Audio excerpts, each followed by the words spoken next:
ഒരു 5-10 മിനിറ്റൂടെ സമയം വെള്ളം കയറി പോയിരുന്നെങ്കിൽ ഇവിടുന്ന് 4 ബോഡിയായിരുന്നു ഞങ്ങൾക്ക് എടുക്കാൻ പറ്റുള്ളായിരുന്നു.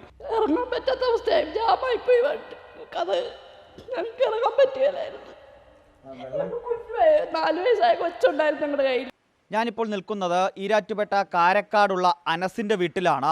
അനസിൻ്റെ വീട് സ്ഥിതി ചെയ്യുന്നത് ഈ പുഴയുടെ തൊട്ടരികിലായിട്ടാണ്. മീനച്ചിലാർ നമുക്കിവിടെ ഒഴുകുന്നത് കാണാം. ആ മീനച്ചിലാർ കരകവിഞ്ഞപ്പോൾ ഇവിടെ വീട് പൂർണ്ണമായും വെള്ളത്തിനടിയിലാകുന്ന സാഹചര്യമാണ് ഉണ്ടായത്. നമുക്ക് ദൃശ്യങ്ങളിലേക്ക് പോയാൽ അതിൻ്റെ ഒരു ഭീകരാന്തരീക്ഷം മനസ്സിലാകും. ഈ വീട്ടിലെ സാധനങ്ങൾ പൂർണ്ണമായും നശിച്ചുപോയി. നമുക്കിപ്പോൾ ഇവിടെ കാണാം, ഈ വീടിൻ്റെ മുറ്റത്ത് ഇവരിങ്ങനെ അടുക്കി വെച്ചിരിക്കുകയാണ്. ഈ സാധനങ്ങൾ, സോഫ, ടേബിൾ ഉൾപ്പെടെ പൂർണ്ണമായും വെള്ളത്തിലായി പോയിരുന്നു.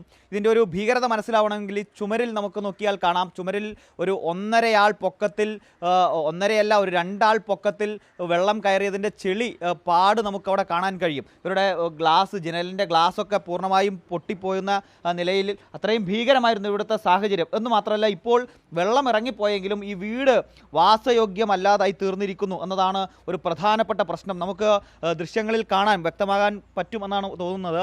ഈ വീടിൻ്റെ തറ നമുക്ക് കാണാം, പുറത്ത് തള്ളി നിൽക്കുന്ന നിലയിൽ ഒരു വിള്ളൽ ഇവിടെ രൂപപ്പെട്ട് കഴിഞ്ഞിട്ടുണ്ട്. ഇപ്പോൾ വില്ലേജിൽ നിന്നുൾപ്പെടെ ആളുകൾ വന്ന് ഇവരോട് പറഞ്ഞിരിക്കുന്നത് ഈ വീട്ടിൽ താമസിക്കാൻ കഴിയില്ല, മാറി താമസിക്കണം എന്നതാണ്.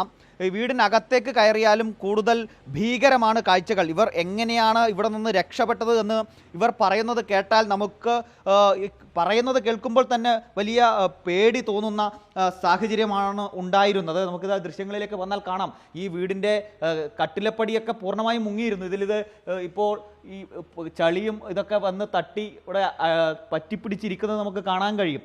വീടിൻ്റെ മുറികൾ പൂർണ്ണമായും വെള്ളത്തിലാവുന്ന നിലയിലാണ് ഇവിടെ സാഹചര്യങ്ങൾ ഉണ്ടായത്. ഇതിപ്പോൾ അത്യാവശ്യം വൃത്തിയാക്കി ഇവർ ഈ ചളിയൊക്കെ കോരി കളഞ്ഞിട്ടുണ്ട്. പക്ഷേ എങ്കിലും ഈ അടുക്കളയിലൊക്കെ വന്നാൽ നമുക്ക് കാണാം, ഇത് ഈ വീടിൻ്റെ ഒരു പുറത്തുള്ള ഒരു വർക്ക് ഏരിയ സ്പേസാണ്. അവിടെ ഇപ്പോഴും അത് ക്ലീൻ ചെയ്യാൻ ബാക്കിയുള്ള ഒരു സ്ഥലമാണ്. അവിടെ നമുക്ക് നോക്കിയാൽ കാണാം, ചളി ഇങ്ങനെ വന്ന് അടിഞ്ഞു കൂടി. ഗ്യാസ് സിലിണ്ടർ, സ്റ്റൗവ്, അതുപോലെ മിക്സി ഉൾപ്പെടെയുള്ള ഇവരുടെ വീട്ടുപകരണങ്ങളെല്ലാം ചളിയിൽ പൂണ്ട് കിടക്കുകയാണ്. ഈ വീട് സമ്പൂർണ്ണമായി വെള്ളത്തിനടിയിലാവുകയും ചളി വന്ന് അടിഞ്ഞുകൂടുകയുമായിരുന്നു. ഇവർ പറയുന്നത് വീട് ഇപ്പോൾ വെള്ളം ഇറങ്ങിയതിന് ശേഷം വീട്ടിലേക്ക് എത്തിയപ്പോൾ ഒരു മുട്ടോളം പൊക്കത്തിൽ ചളി ഉണ്ടായിരുന്നു എന്നതാണ്.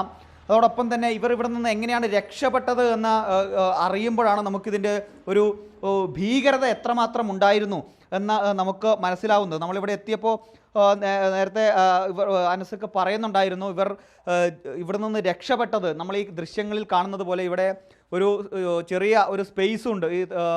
ഇതിൻ്റെ റൂഫിനോട് അടുപ്പിച്ച് ഒരു ചെറിയ സ്പേസ് ഉണ്ട്, സാധനങ്ങളൊക്കെ വെക്കാനുള്ള ഒരു സ്പേസാണ്. അവിടെ കയറി ഇരിക്കുകയായിരുന്നു. പക്ഷേ വെള്ളം കയറി അവിടെ വരെ എത്തുന്ന ഒരു സാഹചര്യം ഉണ്ടായി എന്നാണ് ഇദ്ദേഹം പറയുന്നത്. ഇതാണ് ഗൃഹനാഥൻ. നമുക്ക് അദ്ദേഹത്തോട് തന്നെ ചോദിക്കാം, എങ്ങനെ ഈ പെട്ടെന്ന് വെള്ളം കയറി വന്നു, നിങ്ങൾ എങ്ങനെ ഇവിടുന്ന് രക്ഷപ്പെട്ടത് എങ്ങനെയാണ്? പെട്ടെന്ന് 11-11:45 ആയപ്പോഴത്തേക്ക് വെള്ളം റോഡിൽ നിന്ന് കയറാൻ തുടങ്ങി. സാധാരണ അത്രയൊന്നും കയറാറില്ല, തിന്നവരെയൊക്കെ കയറി പോകാറുള്ളായിരുന്നു. അങ്ങനെ ഞങ്ങൾ അത്രയുള്ള രീതിയിൽ പെരയ്ക്കാത്ത സാധനമൊക്കെ പൊക്കി വെച്ചു. നാട്ടിൽ നിന്ന് കുറച്ച് പേരൊക്കെ വന്ന് സഹായിക്കാനൊക്കെ വന്നിട്ട് പോയി. അവർക്ക് അവരുടെ സഹായത്തിന് പേരിൽ പോകുന്നപ്പോൾ ഞങ്ങൾ മക്കൾ ഒറ്റയ്ക്കായിപ്പോയി. ഇങ്ങനെയുള്ള സാധനം എല്ലാം കൂടെ പൊക്കി വെച്ചിട്ടും സമയത്ത് പെട്ടെന്ന് 2-3 മണിക്കൂർ കൊണ്ടാണ് കട്ടിലപ്പടിയുടെ അവിടെയൊക്കെ വെള്ളം കയറി വന്നത്.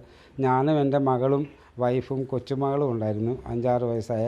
അവരെല്ലാം കൂടെ ആപ്പാടെ കുടുങ്ങി മൊത്തം പൊങ്ങിക്കയറി വന്നപ്പോൾ നാട്ടുകാരുടെ ഞങ്ങൾ പൊക്കി രക്ഷപ്പെടണമുള്ള രീതിയിൽ എൻ്റെ തിട്ടൻ മേളത്ത് കയറി ഇരുന്നു.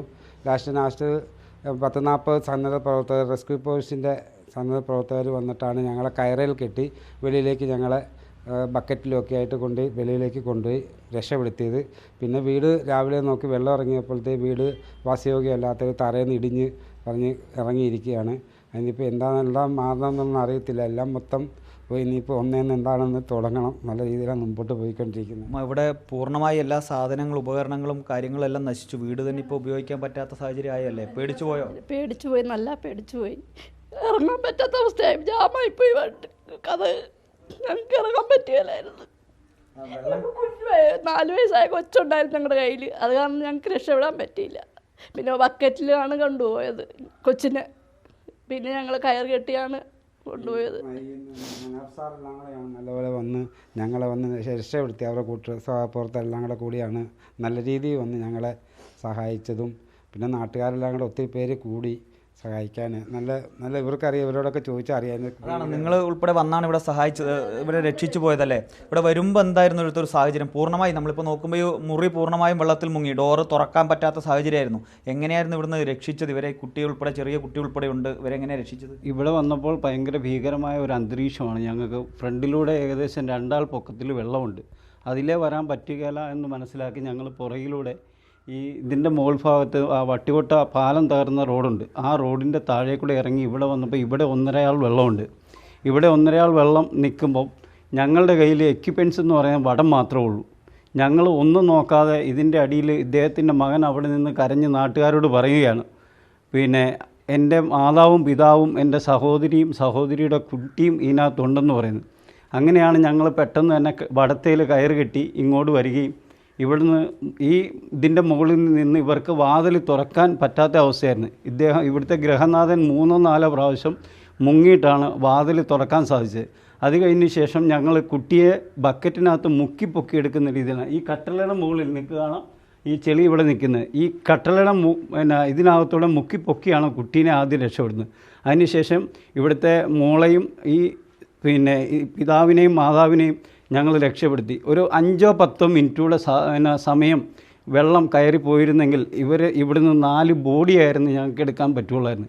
ദൈവാധീനം എന്ന് പറയട്ടെ, ഞങ്ങൾ ഇവിടെ ഓടിയെത്തുകയും ഞങ്ങളുടെ ടീം റെസ്ക്യൂവിൻ്റെ ഏകദേശം ഒരു 14 അംഗങ്ങൾ ഞങ്ങൾ നിന്ന് അവരെ രക്ഷപ്പെടുത്തുകയായിരുന്നു. ഭയങ്കര ഒരു ഭീകരമായിരുന്നു ഈരാറ്റുപേട്ടയിൽ ആ ഉരുളുപൊട്ടൽ താണ്ഡവമാടിയത്.